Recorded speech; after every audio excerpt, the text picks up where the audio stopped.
Hi hello నమస్తే welcome back to Suman TV. ప్రస్తుతం స్టూడియోలో ఉన్నారు motivational speaker and family counsellor Rajani Rama garu. నమస్తే మ్యామ్. నమస్తే నవీన. మ్యామ్, ప్రీవియస్ వీడియోలో చెప్పుకున్నట్టుగా సంజయ్ రాయ్ ఎవరైతే ఉన్నాడో అంటే వాడిని మంచిగా కూడా సంబోధించాల్సిన అవసరం లేదు అసలు.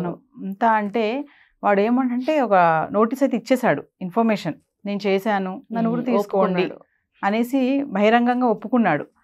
ప్లస్ ఇంకోటి చూసుకుంటే మేడం, రేప్ జరిగిన అత్యాచారం జరిగిన అటెంప్ట్ కూడా చూస్తే చాలా భయంకరంగా అనమాట, దారుణంగా. తల్లిదండ్రులకు కూడా అసలు మా బిడ్డకి ఏమైందో అనేది కూడా వాళ్ళకి అర్థం కానటువంటి పరిస్థితిలో ఉన్నారు. వాళ్ళు కూడా తెలియదు, వాళ్ళకి వృద్ధులు కాబట్టి కూడా ఎవరో ఒక వ్యక్తి వాళ్ళతో పాటు వెళ్ళడం, ఆవిడ చూడడము, అంటే ఇంకా లెగ్స్ కానీ ఆ తుంటి విరిగిపోవడం కానీ, కళ్ళద్దాలు పెట్టుకున్నప్పుడు కొట్టినప్పుడు ఆ స్పెట్స్లో ఉన్నటువంటి అద్దాలు కళ్ళలో గుచ్చుకొని రక్తం రావడము, ఆ పెదం దగ్గర రక్తం రావడము, చెవులు దగ్గర, ఛాతీ దగ్గర, అంటే అసలు చెప్పలేని మాటలు కూడా రావట్లేదు మేడం. అంటే ఒక ఉమెన్ గా మనం కూడా ఈ విషయాలు ఈరోజు ఇలా కూర్చొని మాట్లాడుకుంటున్నామంటే ఎంత బాధ అనిపిస్తుంది అంటే, ఇదంతా మనకే ఇంత బాధ ఉంటే అనుభవించినటువంటి తల్లిదండ్రులు అనుభవించినటువంటి ఆ సమయంలో ఆ మమిత ఎంత నరకం అనిభవించింది అనేది మన మాటలో చెప్పలేము.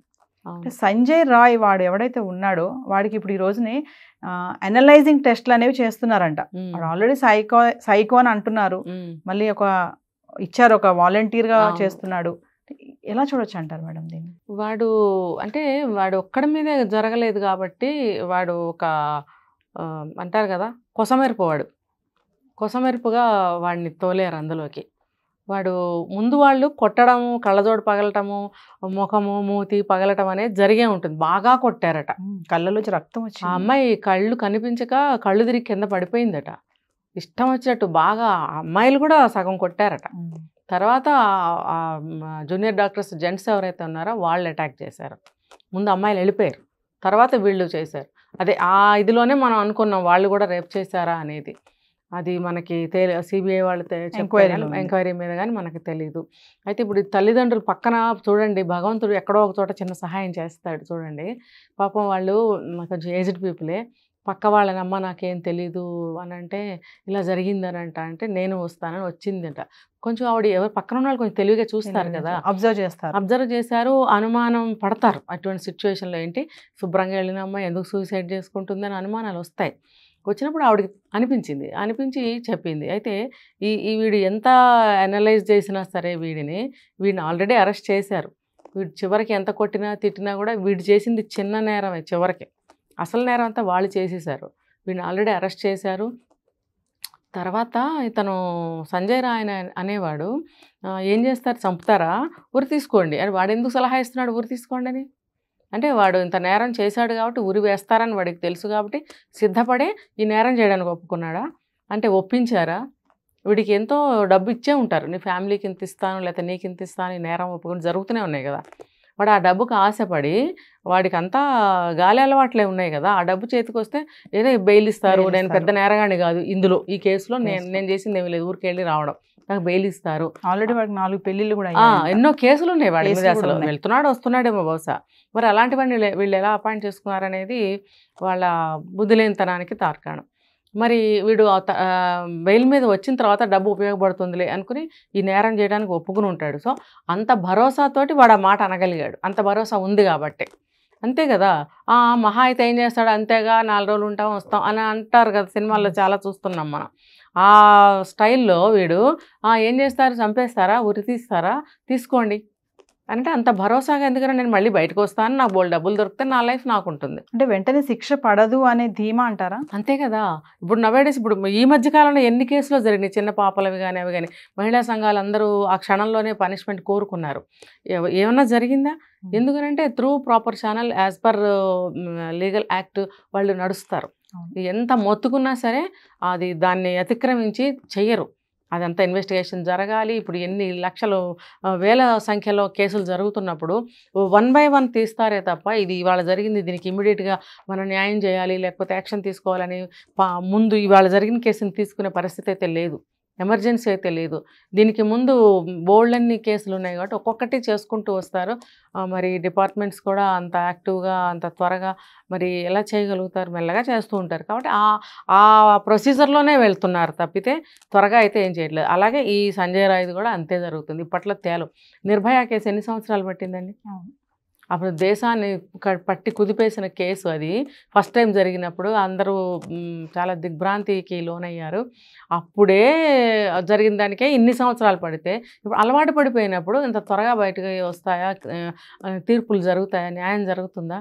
తర్వాత ఇది చాలా పెద్ద స్కాము. అంత త్వరగా ఇదంతా విడిపోదు ఎంత సిబిఐకి ఇచ్చినా కూడా.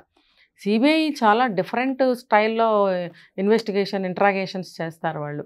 దానికి వలలో చిక్కుకున్న ఇది ఉంటుంది కదా ఒక జీవి, అలా కొట్టుకోవాల్సిందే వాళ్ళు. ఇటు తిప్పి వాడిని టార్చర్ పెట్టి వాళ్ళ స్టైల్లో ఎలా రాబట్టాలో అలా రాబడతారు. కాబట్టి సిబిఐ వాళ్ళ చేతిలో ఉంది. ఎంత త్వరగా అయితే వాళ్ళు యాక్షన్ తీసుకుని ఇన్వెస్టిగేషన్ చేస్తారో అంత త్వరగా ఇవి బయటకు వస్తాయి. ఇదంతా కూడా ఈ సందీప్ ఘోష్ ఎవరైతే ప్రిన్సిపల్ ఉన్నాడో అతని యొక్క సపోర్ట్తోనే ఇవన్నీ జరిగినాయి. ప్రిన్సిపల్ కూడా అటెంప్ట్ చేశాడు అని ఒక టాక్ అయితే ఉంది మేడం. మేబీ అది జరగకపోవచ్చు అండి. ఎందుకంటే అంత పెద్దవాళ్ళు హ్యాండ్ పెట్టరు, చేయిస్తారే తప్ప. ఇప్పుడు లేకపోతే అతను చిటికలో తలుచుకుంటే ఏమన్నా చేయగలడు ఎవరినన్నా. మరి వీళ్ళందరినీ ఎందుకు ఇన్వాల్వ్ చేశాడు? అతను చేయకపోవచ్చు, కానీ మెయిన్ కల్ప్రిక్ట్ అతనే. మెయిన్ శిక్ష అనేది అతనికే పడుతుంది అంతే కదా. చేసిన వాళ్ళందరూ పావులు, ఆడినవాడు కదా, ఆడినవాడి తప్పు. పావులదేముంది, ఉపయోగపడ్డ పావులు కదా. కాబట్టి మెయిన్ ఆ సందీప్ ఘోష్ అనే అతనికే పడాలి. మెయిన్ అతనికి పడితే వీళ్ళంతా సబ్ బ్రాంచెస్ అనమాట, వీళ్ళందరూ కూడా వెళ్ళిపోతారు లోపలికి. బయట జనాలు మేడం ఇప్పుడు పబ్లిక్ని మామూలుగా కదుపుతుంటే ఈ టాపిక్ పైన ఈ సంజయ్ రాయ్ ఎవరైతే ఉన్నాడో ఇట్లా చేశాడు ఇలా అనగానే వాళ్ళు చెప్పే మాట ఏంటంటే ఇమీడియట్లీ వాడు కాళ్ళు చేతిలో తీసేసి చేయాలి. కానీ వాడు బహిరంగంగా ఒప్పుకున్నాడు కదా నేను చేశాను ఉరి తీయండి అన్నప్పుడు వాడిని ఉరి తీయడము, వాడిని తీసుకుపోయి జైల్లో పెట్టడం ఇవన్నీ కాదు. ఇమీడియట్లీ వాడు కాళ్ళు చేతులు ఇక ప్రైవేట్ పార్ట్స్ ఏవైతే ఉంటాయో ఇవన్నీ కట్ చేయాలి అన్న టాక్స్ వస్తున్నాయి. అంటే ఎనలైజ్ మీ ఒక సైకలాజికల్గా మీరు ఎలా చెప్తారు దీన్ని? ఇది స్టార్టింగ్ స్టేజ్లో అనుకున్నారు, అసలు నిజాలు ఏంటో తెలియని స్టేజ్లో అనుకున్నారు. ఇప్పుడు అన్ని తెలిసిన తర్వాత వాడు డెడ్ బాడీతో కదండి చేశాడు, వాడు తప్పు ఏం లేదు అక్కడ. వాడు కేవలం కోరిక తెచ్చుకున్నాడు. ఆ కాళ్ళు విరగొట్టడం, భుజాలు విరగొట్టడం, పెదవులు రక్తం కారటం అనేది మెయిన్గా జరిగిపోయినాయి. మేబీ ఈ తుంటి కాళ్ళు విరిగిపోవటం అనేది వీడు సైకో కాబట్టి ఆ సెక్స్ చేసే ఆ డ్యూరేషన్లో ఆడికి అలా ఆ సైకో బుద్ధి ఉన్మాది కదా వాడు. ఆ ఉన్మాదంలో వాడు ఆ కాళ్ళు విరిచుంటాడేమో అనే ఒక అనుమానం నాకు కలుగుతుంది. మిగతా దెబ్బలన్నీ దాదాపుగా వాళ్ళు కొట్టి అమ్మాయిని డ్యామేజ్ చేసిందే అని నాకు అనిపిస్తుంది. వీడిని ఏం చేసినా సరే వీడు డెడ్ బాడీతో చేశాడు, అది కూడా నేరమే. వాడికి కూడా సమానమైన శిక్ష వేయాల్సిందే. మానవత్వం లేని మృగంలాగా ప్రవర్తించాడు కాబట్టి వాడికి కూడా శిక్షార్హుడే, వాడికి కూడా సమానంగా శిక్ష పడవలసిందే. కానీ అసలు బ్రతికి ఉండంగా అయితే వాడు చేయలేదుగా. కాబట్టి మెయిన్ అంతా అది ముందు వాళ్ళు కదిలితే మనకు మొత్తం అందరూ వెళ్తారు, అందరికీ సమానమైన శిక్ష పడాలి.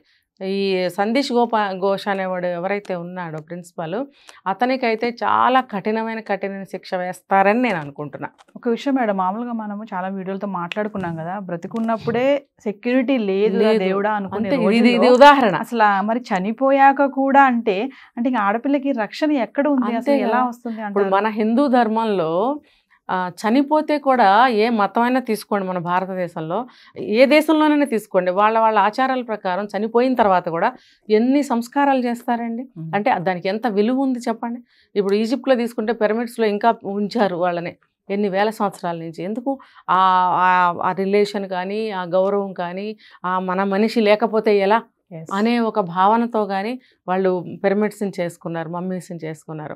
మరి మన ఏ దేశం చూసినా వాళ్ళ సంస్కృతి ప్రకారం చనిపోయిన తర్వాత కూడా ఎన్నో సంస్కారాలు చేస్తారు. అంటే చనిపోయిన వ్యక్తికి కూడా, ఆ డెడ్ బాడీకి కూడా ఎంత వాల్యూ ఇస్తున్నారు ఈ మానవ జాతి.